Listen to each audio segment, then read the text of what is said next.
Squaresoft.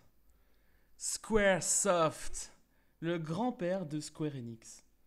Avant d'avoir fusionné avec Enix, c'était Squaresoft. Bonjour à tous, je suis Lika, je suis en compagnie de Fly. Et nous allons tester pour vous, enfin plutôt tester, non, en fait moi je le teste plus. Je vais tester. Tu vas tester exactement, ou faire un playthrough de Final Fantasy VII, le 7, le must du must.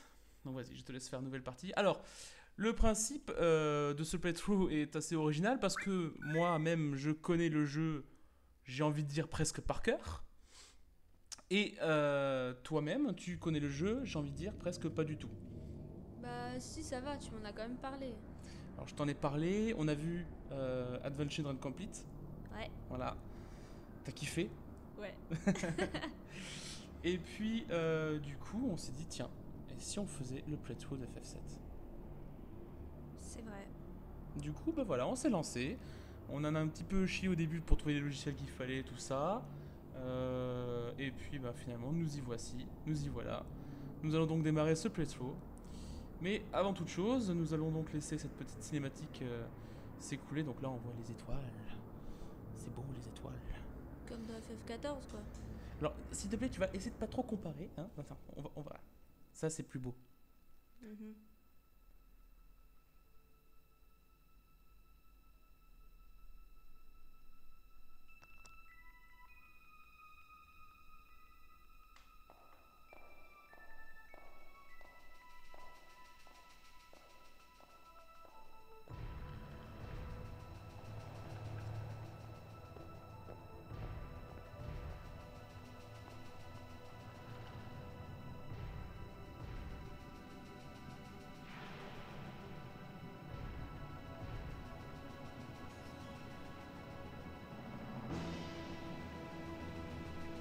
Donc là tu vois j'ai déjà les poils qui se hérissent rien qu'à voir ça.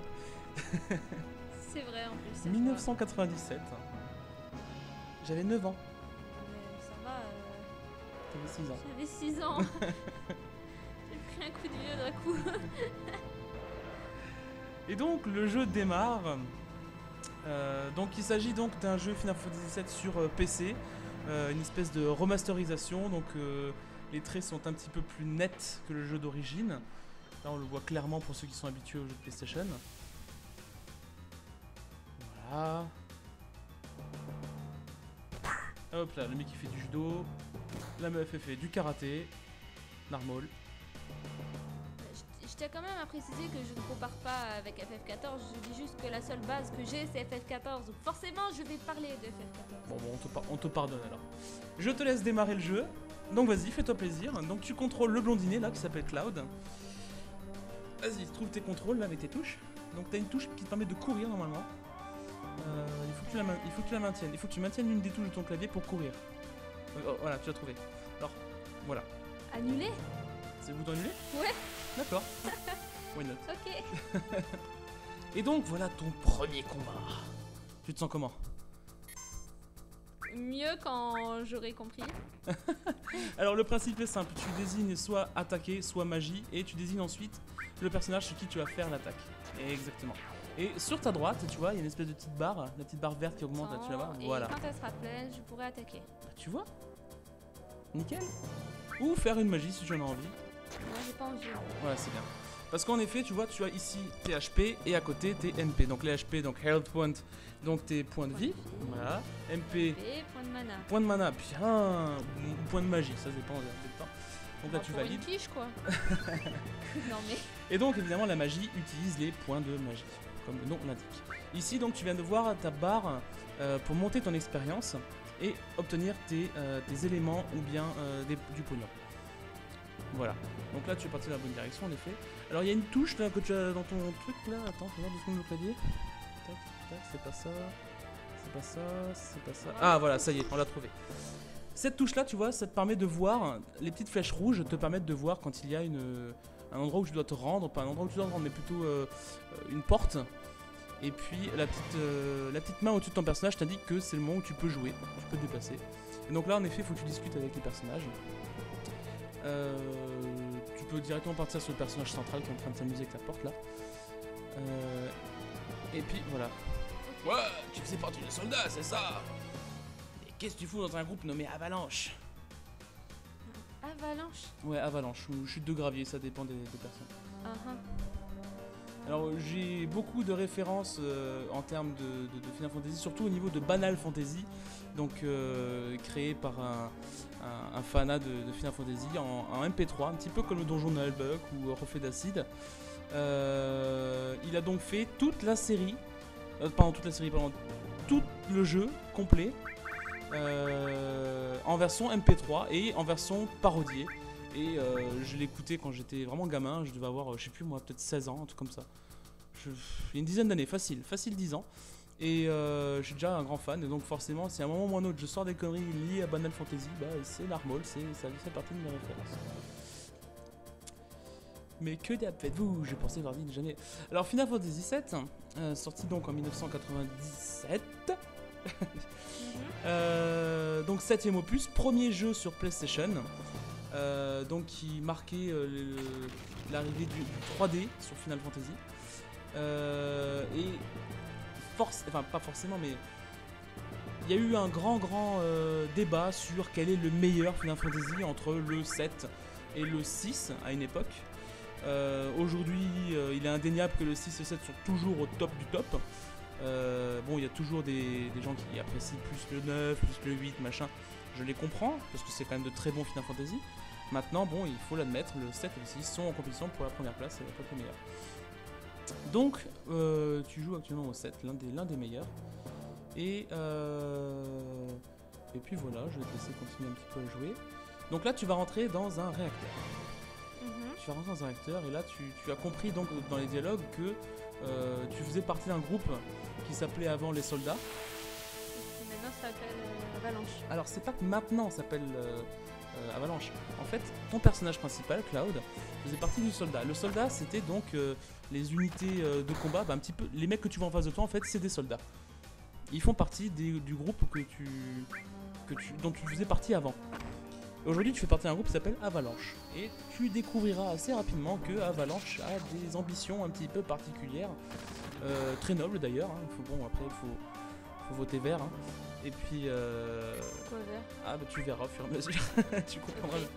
Tu comprendras. Je te gâche pas la surprise. Ah si, je crois avoir compris. Et tu as vu le film en même temps, donc oui. Tu as peut-être compris quelque chose. Tu m'as expliqué, donc forcément je pense avoir compris. Oui, bien sûr, on va pas cacher à nos chères personnes qui nous regardent, s'il y en a. Si tant il y en a. Nous, on fait ça sans prétention, on fait ça juste pour s'amuser. C'est une porte auquel tu ne peux pas aller bizarrement. Concentre-toi sur ta mission, Cloud. Il veut vraiment faire exploser cette immense chaudière. Un sacré spectacle. Ok, bah faut juste que je prenne les commandes en main là parce que c'est un peu... Au début c'est un peu galère, ouais, voilà, c'est normal. Bah quand t'as l'habitude de jouer à des jeux où c'est entrée ok et qu'il faut que t'appuies sur une touche, ça fait tout de suite plus bizarre je trouve. C'est sûr. Mais tu vas t'y faire. Alors par contre nos vidéos ne feront pas plus de 15 minutes. On se sert d'un logiciel qui nous permet d'enregistrer pendant 999 secondes. On va se limiter à 15 minutes et puis on relancera l'épisode 2, l'épisode 3, etc. au fur et à mesure. Je pense qu'en plus ce sera beaucoup plus pratique sur YouTube de mettre des vidéos de moins de 20 minutes plutôt que... Bah, en fait ils vont s'endormir les gens si on fait plus de 20 minutes. Il y a un peu de ça aussi, ouais, je pense. En même temps on fait pas ça pour eux, on fait ça pour nous. Mais si tu veux mettre sur YouTube, c'est qu'il y a des gens qui doivent écouter, quoi, tu vois. Ouais. Enfin, qui doivent. Exact. Peut-être. Peut-être. Ils se diront, oh, c'est le cas et c'est Fly, ouais, c'est forcément quelque chose d'extraordinaire. Bah non, en fait, non, on joue à un jeu. La 3D est léger compliquée. Tu en Avec chies les touches. Bah en fait, c'est plus simple avec un joystick, je pense. Oui, je vois ce que tu veux dire. Alors oui, en effet, quand tu appuies sur droite, J'arrive même pas à me tourner là. Il faut que j'appuie sur les deux touches en quand même tu appuies temps. sur bas, tu iras en fait en bas à droite. En fait, faut que tu t'imagines que le truc va te tourner comme ça pour diriger ton personnage. Il faut que j'appuie en diagonale en fait. Ouais. Pour aller, Il faut que tu parles avec la personne. Ah, c'est bon, t'es suffisamment proche. Ouais, mais j'essaie de me mettre en face, tu vois. D'accord. Mais c'est bien, tu finiras par prendre le pli au fur et à mesure, t'inquiète pas. Oh, c'est quoi? Putain, j'aurais dû lui parler tout de suite en fait, quoi. Putain, moi, mon truc pour pas ton temps, quoi. Ouvre la porte. Dépêche. Je me laisserai pas avoir deux fois là, c'est bon. vas-y, cours. Cours, Forest.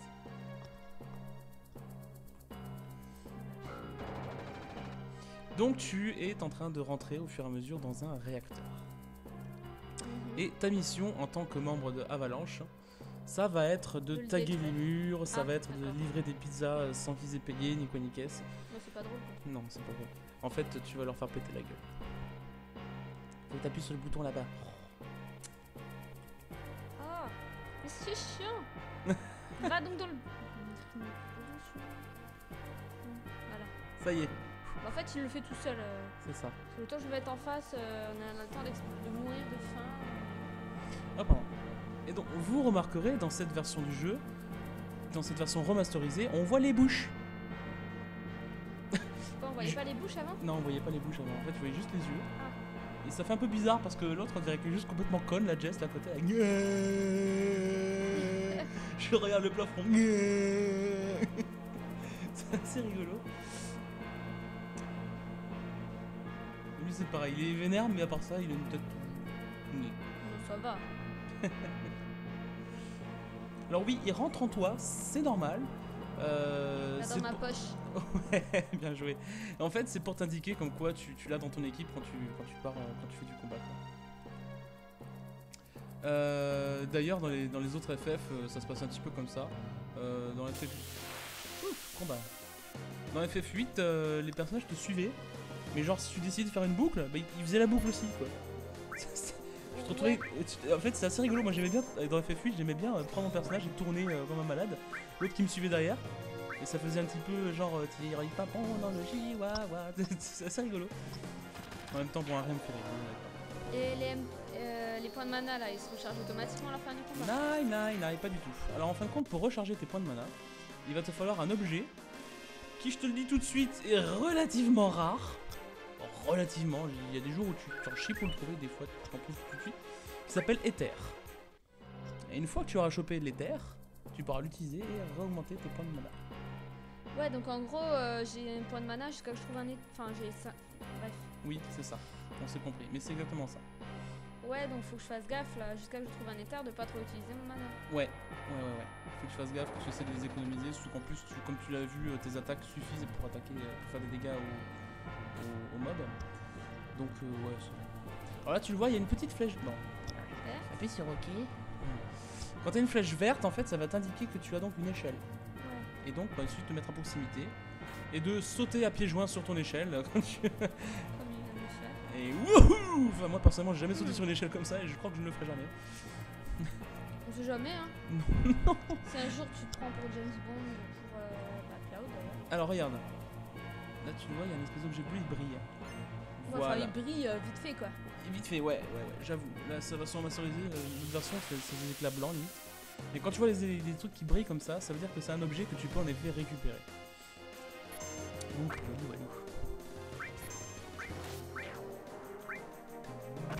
Les musiques ont été composées par Nobuo Uematsu et qui, alors je ne sais plus s'il fait toujours partie de Square Enix, je n'ai pas regardé cette information-là, je pense pas d'ailleurs. Mais ce que je sais, c'est que il a monté un groupe qui s'appelle The Black Mages, donc les mages noirs, et qui est en fait un groupe de métal. Ouais, du métal.